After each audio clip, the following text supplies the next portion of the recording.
So, hello guys, magluluto tayo ng pasta ngayon at ito ang ating inunang gisahin ng ating chicken, di ba? Dito ko na siya nilagay kasi kunti lang naman yung pasta.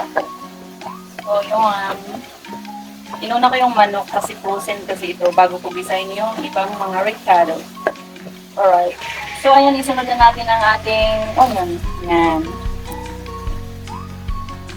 Tapos, halo-haloin lang natin yan hanggang mag-lighten ang color ng ating onion.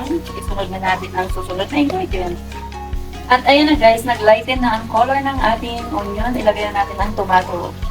Ano tong gagawin ko ngayon ay red sauce pasta, o diba? Maliit lang naman tong ating pot kasi kunti lang naman ang ating lulutuin. Good for one person. So, medyo naluluto ng ating chicken at yung mga ricado niya. Lagyan natin lulutuin dito ang ating tomato paste, diba?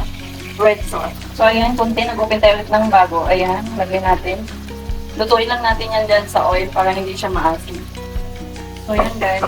Natirahan na naman natin. Halu-haluin. Para siguradong maluto, magiging red na red ang sauces. Tomato paste yan. So, ayan, lutong-luto ng ating sauce. Siyempre, bago natin ilagay ang pasta dyan, maglagay muna tayo ng tubig. Tapos lagyan din natin ng milk yan mamaya. Diba? Ganyan. Pasayaan lang natin siyang kumulo. Tapos timplahan muna natin yan ng salt and pepper to taste. So, lagyan natin ng salt. Tansya-tansya lang. Lagyan din natin ng black pepper powder. Ayan. Halo-halo lang yan. Ayan. Tiwala lang. Masarap yan. Lagyan natin ng konting milk. Ayan. Ganyan po ako talaga magawa ng sauce. O, diba? Parang Italian. Halo-haloin natin yan. Hintayin lang natin na kumulo. Huwag natin pasobrahan ng kulo kasi papangit siya. Ayan yan, kasing ganda ko na yan. Char! Chok lang. So, ayan yung ating sauce. Hindi ko na yan tinikman kasi nag-base ako sa kanyang look. Maganda na siya. Ibig sabihin kasing sarap ko na siya. Charan! Chok lang. Huwag yung seryosohin yun ha. Pero totoo yan, honestly speaking. Niluto ko siya na merong pagmamahal. Kaya naman, dahil dyan, ilunod na natin ang ating pasta. Alright, so let's go. This one our pasta. Tapos, biglang nag-English Inday. Ayan na yung ating pasta. Ay, may nahulog. Sayang naman. No, diba?